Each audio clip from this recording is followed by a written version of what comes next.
नमस्कार, 20 मिनट 20 खबर में आपका बहुत बहुत स्वागत है। आपके साथ मैं हूं स्वप्निल। अगले 20 मिनट में आपको 20 अहम खबरों से रूबरू कराएंगे। तो चलिए शुरू करते हैं 20 मिनट में 20 खबरों का सिलसिला। गर्भवती के प्रति संवेदनशीलता की उम्मीद रहती है, लेकिन जहां गर्भवती को अस्पताल पहुंचने के लिए एक अदद एम्बुलेंस नहीं मिले, वहां कुछ कहने सुनने की गुंजाइश ही नहीं बचती। सिस्टम की नाकामी शर्म से डुबो देने वाली ये तस्वीरें केरल से आई हैं। केरल के पलक्कड़ जिले के कुदू कुमन्ना गांव की एक गर्भवती आदिवासी महिला को उसके रिश्तेदार अस्थायी स्ट्रेचर पर अस्पताल लेकर गए। मिली जानकारी के अनुसार गर्भवती महिला की पहचान सुमंती मुरुकन के रूप में हुई है, जो कोट्टा थाना ट्राइबल स्पेशलिटी अस्पताल में डॉक्टरों से सलाह ले रही थी। उसकी डिलीवरी अगले हफ्ते होनी थी, लेकिन शनिवार रविवार के दरमियान रात सुमती को प्रसव पीड़ा हुई। उसके परिजनों ने एम्बुलेंस के लिए फोन किया, लेकिन सड़क क्षतिग्रस्त होने के कारण वो गाँव नहीं पहुँच सके। सुमती के परिजन उसे अस्थायी स्ट्रेचर पर ले गए और जंगल से होकर मुख्य सड़क तक 3.5 किलोमीटर पैदल चले। वहां से सुमती को एम्बुलेंस से अस्पताल ले जाया गया। अस्पताल पहुंचने के ठीक बाद सुमती ने एक बच्चे को जन्म दिया। बिहार में एक बार बदहाल शिक्षा व्यवस्था की तस्वीरें सामने आई हैं। हम बात कर रहे हैं शेखपुरा के प्राथमिक विद्यालय गुनहेसा की, जहां 150 बच्चों को मात्र एक शिक्षक पढ़ा रहे हैं। जो शिक्षक पढ़ा रहे हैं वो भी प्रतिनियुक्ति पर हैं। स्कूल में कम शिक्षक होने का कारण बच्चों की पढ़ाई प्रभावित हो रही है। पहली से 5वीं के बच्चों को मात्र एक ही शिक्षक पढ़ाते हैं। सभी बच्चे एक ही कमरे में बैठकर पढ़ाई करते हैं। ऐसे में समझा जा सकता है कि बच्चों को टॉपिक कितना समझ में आता होगा। सरकारें शिक्षा व्यवस्था पर लाखों रुपए खर्च करती है, लेकिन इसका लाभ जमीनी स्तर पर नहीं मिलता है। शिक्षकों की कमी के कारण बच्चों की पढ़ाई पर ब्रेक लगता दिखाई दे रहा है, लेकिन प्रशासन आंख मूंदे बैठा है। वहीं जिला शिक्षा पदाधिकारी ने कहा कि 7वीं नियोजन प्रक्रिया चलने वाली है, जिससे शिक्षक बहाली होने के बाद ही शिक्षकों की कमी दूर हो सकेगी। ओपन जीप, बोनट पर गुंडे सवार और उल्टी चलती कारें। इसके साथ ही बीच सड़क पर स्टंटबाजी का ये वीडियो चौंकाने वाला है, हैरान करने वाला है, पुलिस प्रशासन को चुनौती देने वाला है। दावा है कि गुंडों की स्टंटबाजी का ये वीडियो कहीं और का नहीं, बल्कि मध्य प्रदेश की राजधानी भोपाल का है। दावा है कि कुख्यात जुबैर मौलाना और उसके साथियों का ये वीडियो कुछ दिनों पुराना है, जो अब सामने आया। वीडियो में राजधानी की सड़कों पर गुंडे जीप के बोनट पर खड़े होकर स्टंट करते दिख रहे हैं। वीडियो में आप देख सकते हैं कि सड़क पर 3-4 गाड़ियां आसपास चल रही हैं। इनमें एक ओपन जीप में 3-4 लोग खड़े हुए हैं। 2 लोग बोनट पर, जबकि 2 लोग साइड गेट पर खड़े हैं। जीप के ठीक बगल से लग्जरी कार चल रही है, जबकि 3-4 गाड़ियां आगे पीछे चल रही हैं। इनमें से एक कार बैक साइड में तेज रफ्तार में चलती दिख रही है। रिवर्स में चल रही कार को देखने के बाद हर कोई हैरान है। आरोपी जुबैर पर कई मामले दर्ज हैं। बताया जाता है कि गुंडे गिरोह के मालिक के बर्थडे पार्टी सेलिब्रेशन के लिए जुटे थे। हालांकि न्यूज 18 इस वायरल वीडियो की पुष्टि नहीं करता। बीजेपी की जन आक्रोश यात्रा में अलग अलग रंग देखने को मिल रही हैं। जी हां, अलग अलग गाँव में अलग अलग नजारे लोगों को अभिभूत कर रहे हैं। दौसा विधानसभा क्षेत्र में जैसे ही जन आक्रोश यात्रा का रथ क्षेत्र में पहुंचा, महिलाएं लोकगीत से यात्रा का स्वागत करती नजर आईं। इस दौरान राजस्थान सरकार के खिलाफ गाने गाए तो बीजेपी की महिला नेता नीलम गुर्जर भी ग्रामीण महिलाओं के साथ नाचने लगी। लालसोट विधानसभा क्षेत्र में जन आक्रोश यात्रा का गाजे बाजे के साथ स्वागत हुआ। इस दौरान बीजेपी नेता रामविलास डूंगरपुर ने कांग्रेस सरकार की नीतियों को जनता के खिलाफ बताया। ऐसी ही एक अतरंगी तस्वीर बांदीकुई विधानसभा क्षेत्र से आई है। यहाँ रोज जन आक्रोश यात्रा के शुभारंभ से पहले विधि विधान से रथ की पूजा अर्चना की जाती है। इस दौरान गांव की बालिका से जन आक्रोश यात्रा के रथ की पूजा कराई जाती है और काफी देर तक वैदिक मंत्रोच्चार के बाद यात्रा गाँव के लिए रवाना होती है। सोमवार को कांग्रेस की भारत जोड़ो यात्रा हड़ौती के बूंदी से शुरू हुई। बबई स्थित तेजाजी मंदिर से शुरू हुई यात्रा में महिलाओं का उत्साह देखते ही बन रहा था। दरअसल 12 दिसंबर की भारत जोड़ो यात्रा को कांग्रेस ने महिला शक्ति के नाम रखने का ऐलान किया था, इसलिए इसमें महिलाओं की खासी भागीदारी रही। यात्रा में प्रियंका गांधी वाड्रा अपने पति रॉबर्ट वाड्रा और बेटी मिराया के साथ चलती नजर आई हैं। इसके अलावा राजस्थान की महिला मंत्री और विधायक भी राहुल के साथ यात्रा में शामिल हुई। यात्रा में पूर्व सांसद प्रिया दत्त भी मौजूद थी। दिन आज राजस्थान में भारत जोड़ो यात्रा का है और ऐसे आज महिला शक्ति दिवस के रूप में यात्रा को निकाला जा रहा है। वही मैं आपको बता दूं कि यात्राओं का दौर आज से ही नहीं, गांधी जी के समय से चलता आ रहा है और आज राहुल गांधी भी उस यात्रा को लेकर कन्याकुमारी से लेकर श्रीनगर तक सफर तय करने जा रहे हैं और ऐसे में 2700 किलोमीटर की दूरी वो नाप चुके हैं। गौरतलब है कि राहुल गांधी लगातार इस यात्रा के माध्यम से लोगों से जुड़ रहे हैं और उनकी परेशानियों को देश के सामने रख रहे हैं।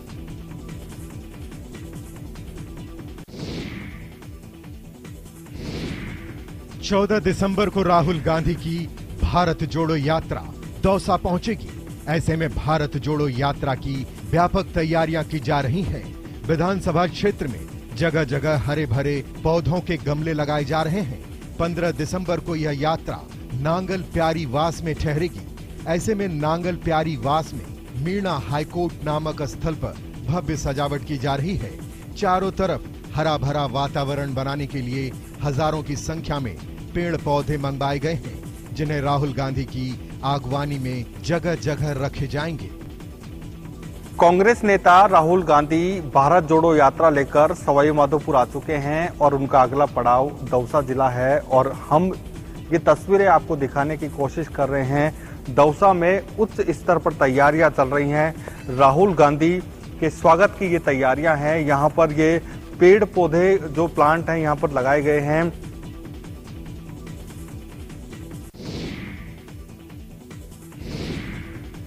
लो फ्लोर बसों के लिए घंटों इंतजार करने वाले पैसेंजर्स के लिए राहत की खबर है। अब बस का अंतहीन इंतजार नहीं करना पड़ेगा। Jaipur city transport services limited की बसों में यात्रियों को निर्बाध यात्रा करने के लिए ऐप लॉन्च की जा रही है। इस ऐप के माध्यम से GCTSL की बसों की लाइन, लोकेशन, बस स्टॉप की जानकारी, बसों का रूट चार्ट और ई-टिकट भी मिल सकेगा। GCTSL अपना एक मोबाइल ऐप लॉन्च करने का प्लान बना चुका है।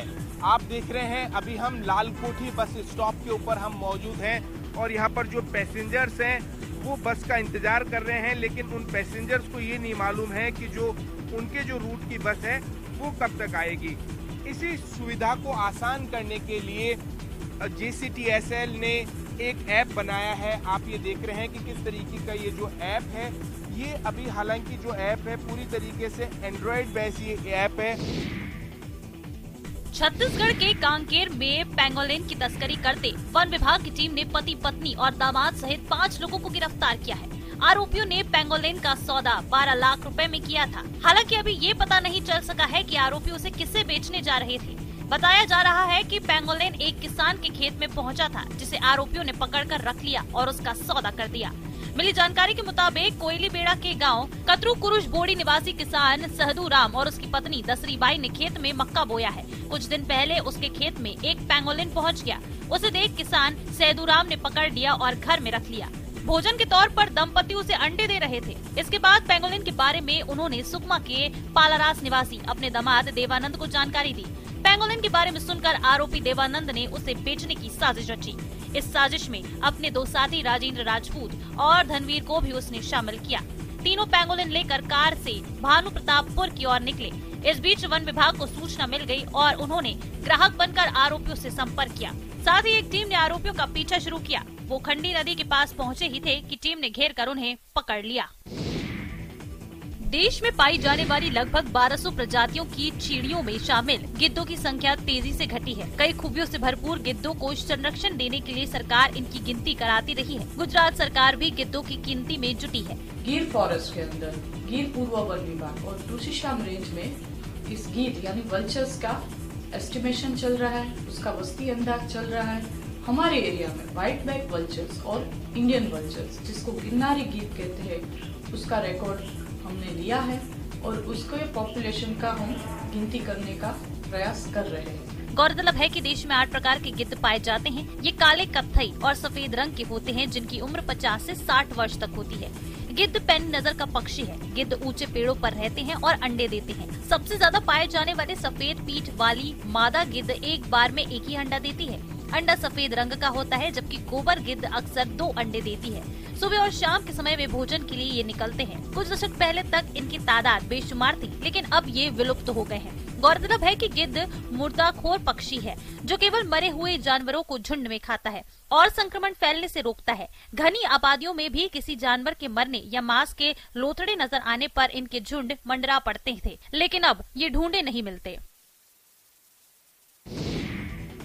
उत्तराखंड के देहरादून स्थित राजाजी टाइगर रिजर्व में गश्त बढ़ा दी गई है। दरअसल नए साल के मौके पर शिकारी राजाजी टाइगर रिजर्व में दाखिल होकर हिरण, काकड़ जैसे वन्य जीवों का शिकार करते हैं, जिसके लिए सुरक्षा व्यवस्था कड़ी कर दी गई है। साथ ही पालतू हाथियों से गश्त शुरू करा दी गई है। कर्मचारियों की छुट्टियां भी अगले आदेशों तक रद्द कर दी गई हैं। नए साल के टाइम पे क्या होता है कि आपराधिक जो घटनाएं बढ़ने की भी संभावना रहती है, तो निदेशक महोदय के आदेशानुसार पूरे राज्य पार्क में रेड अलर्ट कर दिया गया है। इसके क्रम में हम लोगों ने भी पूरे राज्य की जितनी भी रेंजें हैं सब में, चाहे रात्रि गश्त हो, दिन की गश्त हो, लंबी दूरी गश्त हो, अति संवेदनशील क्षेत्रों में, तो संवेदनशील क्षेत्रों में हमने जो है गश्तों को बढ़ा दिया गया है। पार्क की सभी रेंजों में 24 घंटे लगातार पेट्रोलिंग शुरू हो गई है। इसके साथ ही गंगा तटीय क्षेत्रों और सघन आबादी वाले इलाकों में वन कर्मियों की तैनाती भी कर दी गई है। चीला रेंज अधिकारी के निर्देश पर रेंज के पालतू हाथियों के साथ कई टीमों को मुंडाल और घासीराम सेक्शन में गश्त के लिए रवाना किया गया है। इसके साथ ही पूरे महीने के लिए रूट मैप तैयार कर लिया गया है। गौरतलब है कि नए साल और क्रिसमस के मौके पर जश्न मनाने के लिए कई सैलानी रिजर्व फॉरेस्ट में चले आते हैं, जिससे न सिर्फ वन्य जीवों को खतरा होता है बल्कि सैलानियों पर भी हमले की आशंका बनी रहती है।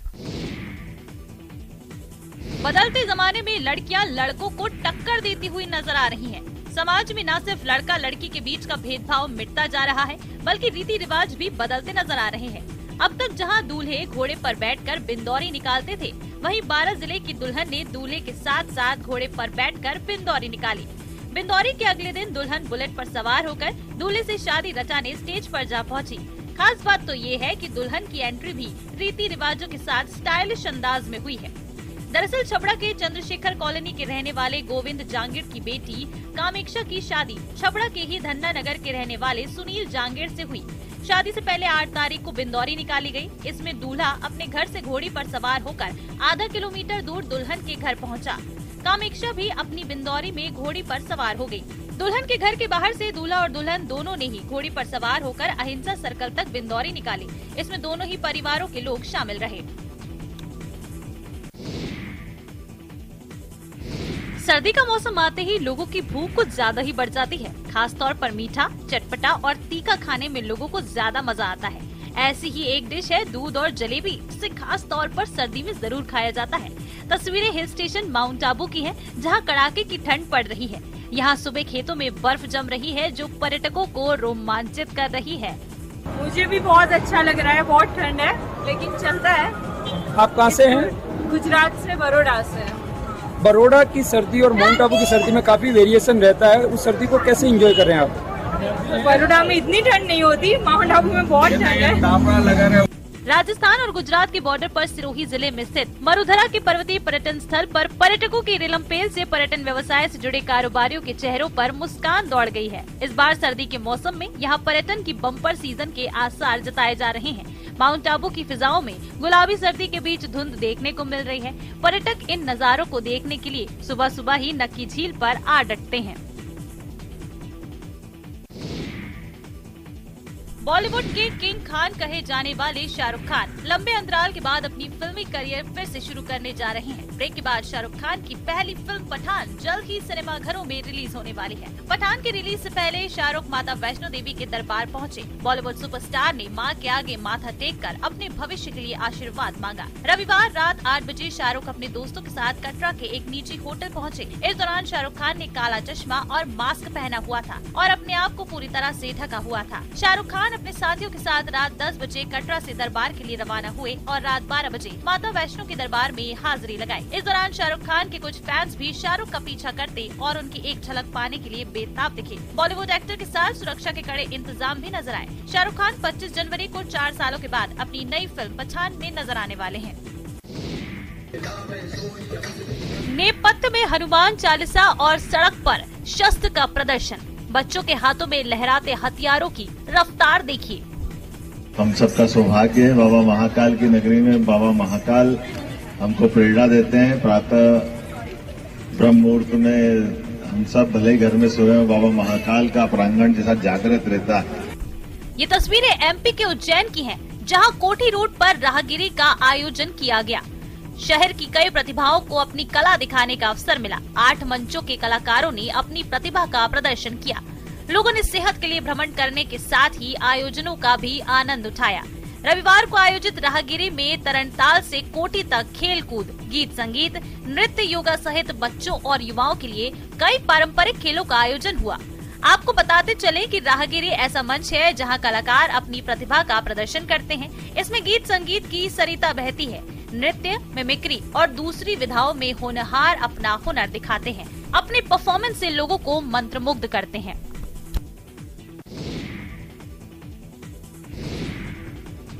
चौदह साल का वनवास समाप्त कर श्री राम पुष्पक विमान से अयोध्या पहुंचते हैं। उन पर पुष्प वर्षा की जाती है और इसके बाद एक नए युग का श्री गणेश होता है। युग बदलता है। त्रेता के बाद द्वापर और फिर कलयुग का आगमन होता है। तमाम हमलावर आते हैं, देश की संपदा लूटते हैं। इसके बाद परतंत्रता की नींद से जगे देशवासी अपनी कुर्बानियों से देश को आजाद कराते हैं। देश को प्रगति के पथ पर सरपट दौड़ाने लगते हैं। लेजर शो के जरिए देश की आजादी का, उसके अब तक के सफर से लोगों को रूबरू कराने का आयोजन यूपी के कानपुर में हो रहा है। स्मार्ट सिटी मिशन के तहत गांधी भवन में लाइट एंड साउंड शो शुरू किया गया है। इस पर 5 करोड़ रुपए का खर्च आया है। देशवासी इसका भरपूर लुत्फ उठा रहे हैं।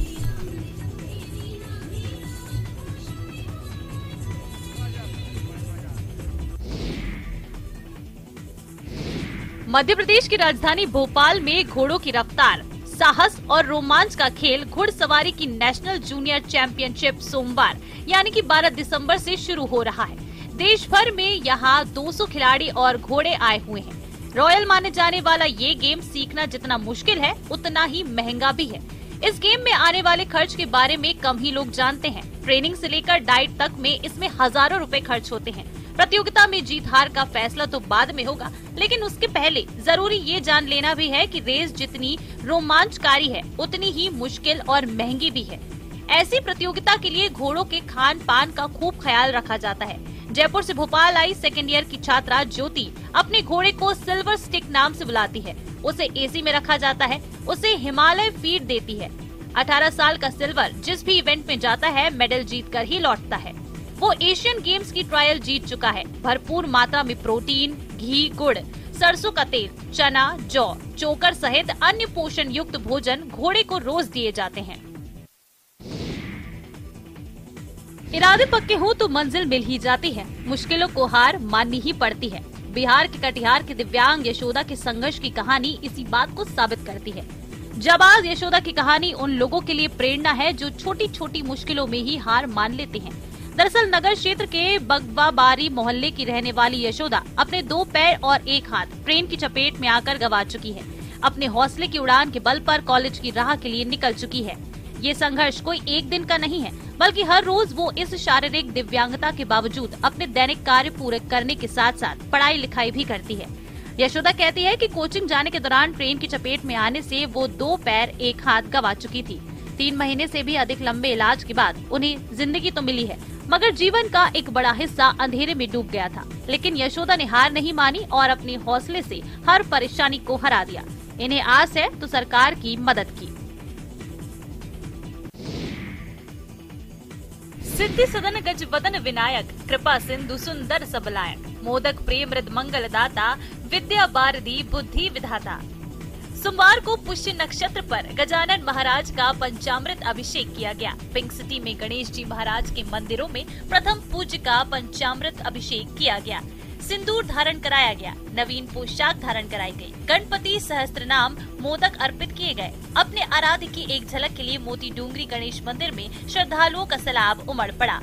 सर्वप्रथम भगवान श्री को गंगा जल से शुद्ध स्नान कराया गया, फिर केवड़ा और गुलाब जल से।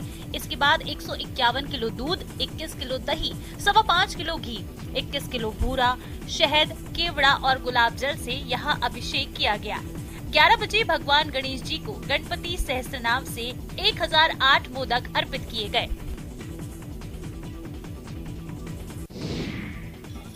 उत्तराखंड को ऐसे ही देवभूमि नहीं कहा जाता। हिंदू मान्यताओं के अनुसार समस्त 33 करोड़ देवी देवताओं का वास यही है। इन सभी देवी देवताओं का हमारी संस्कृति में महत्वपूर्ण स्थान है। माना जाता है कि ये देवी देवता हर कष्ट का निवारण करने के लिए किसी पवित्र शरीर के माध्यम से लोगों के बीच आते हैं, जिसे जागर कहते हैं। तस्वीरें पौड़ी गढ़वाल के सुप्रसिद्ध सिद्धबली मंदिर के वार्षिक अनुष्ठान के आखिरी दिन की है, जहां जागर विधि से देवी देवताओं का आवाहन किया गया। इस दौरान दर्जनों महिलाओं और पुरुषों पर देवी देवता अवतरित होकर जागर की थाप के साथ नाचने लगे। आपको बताते चले कि उत्तराखंड में जागर एक ऐसी परंपरा का हिस्सा है जिसमें जागर लगाकर देवताओं का आवाहन किया जाता है। जागर की आवाज के साथ ही देवी देवता इंसान के शरीर में अवतरित होते हैं और व्यक्ति उस थाप के साथ बेसुध होकर नाचने लगता है। सिद्धबली मंदिर में हर साल वार्षिक अनुष्ठान के दौरान इसी तरह जागर लगाए जाते हैं, जिसे देखने के लिए लोग दूर दूर से मंदिर पहुंचते हैं।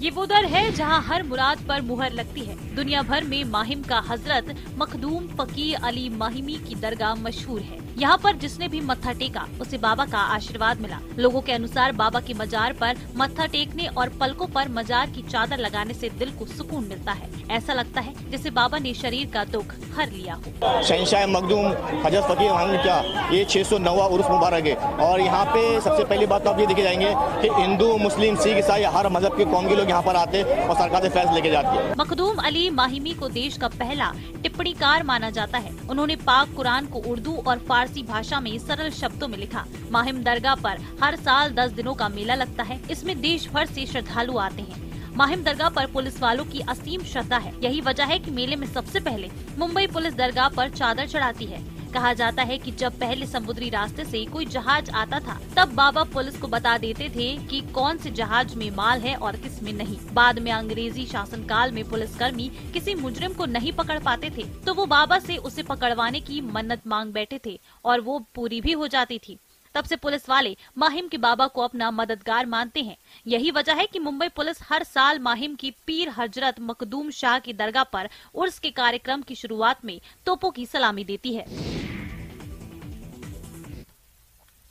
और देखिए कुछ बड़ी खबर है, सीकर से बड़ी खबर मिल रही है।